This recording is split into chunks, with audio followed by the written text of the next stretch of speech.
Flipping heck, you know what I mean? The world could be a much happier place if we all just took a deep breath. I Count lost to what 10. question I was on. What question Yeah, was you that? asked me. It was something to do with who would you teach? Oh yeah, yeah. Who would you deliver a Donald driving Trump. lesson to? Donald Trump. He'd be another good one, wouldn't he? So These. we're gonna turn left. We're gonna turn left. That's a great direction to go in, Adam. Oh, that's being clipped. Oh God! And I think we're now seeing that borne out in the fact that people really struggle at part three. Because for me, part one is a foundation. You introduce elements of part three and part two into part one. You think about how that would affect your teaching. You think about why people learn. And a lot of people will say, well, why do we need to know that? Well, because you do, because it's one exam in three parts. You've got to think about how that affects your driving and how that will affect your routine. Part two isn't just about driving lessons. It's not just about do this and you'll pass your test. It's about a thorough comprehension of a routine that you will do based on information you take in, the knowledge you can then process, and how you then react, respond, and do something on the road and make a decision based on all those factors. And you can't do that without that.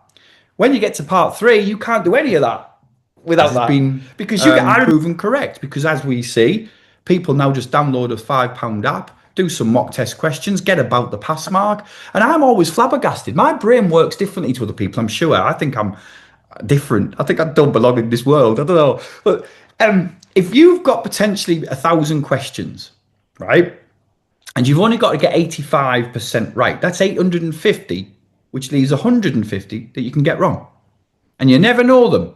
You never knew it. It's brilliant. If you then want to understand how driving examiners work, you've got the ADR, you've got the DT1, where you can actually look at how they assess a fault.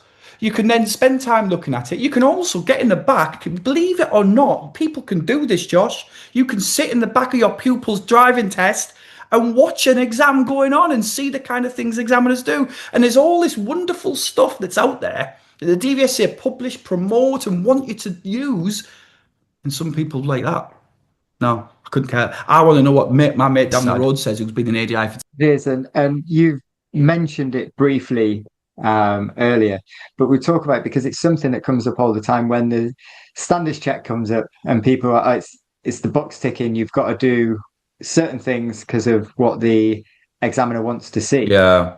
And I think very similar happens there. People read the ADI one and interpret it in a certain way.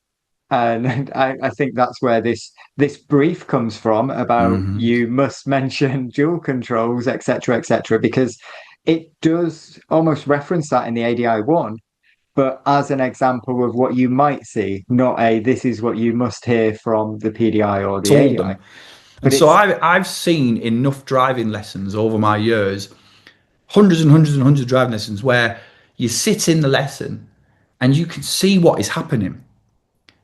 The pupil is not going to kill you. The pupil is probably going to be able to do this quite well. And if you jump in quickly enough, or you say, no, don't do that, you're probably going to avoid killing each other. And what happens is the pupil can kind of do this without much input from you as an instructor. You can kind of sit there and look out the window. Yeah, we'll go left. So what tends to happen is, and I remember my first driving lesson, I used to live on a very busy trunk road in Middlesbrough. It's a big road. It used to be years ago when Middlesbrough was a first evolving town, a beautiful country estate, and it's turned into an A road.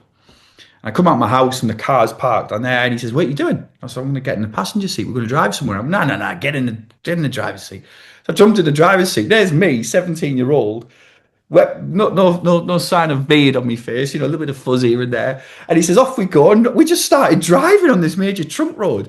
We did what I would call today a general drive. And I think there are too many instructors who are quite happy. Come on, off we go. And we'll do a general drive, pushing people, and you've said this yourself, probably pushing people too fast, completely outside their comfort zone. Don't hit that, watch out for that, miss that. And the instructor's stressed, the pupil's stressed, we're pulling the wheel, we're all over the place. And a general drive happens. Now, what tends to happen? I don't believe goals is the most important thing. I think needs are more important. it's interesting because I was wondering where you was going to go on like goals, but to me that makes complete sense. How would you set a goal without knowing the need? Precisely.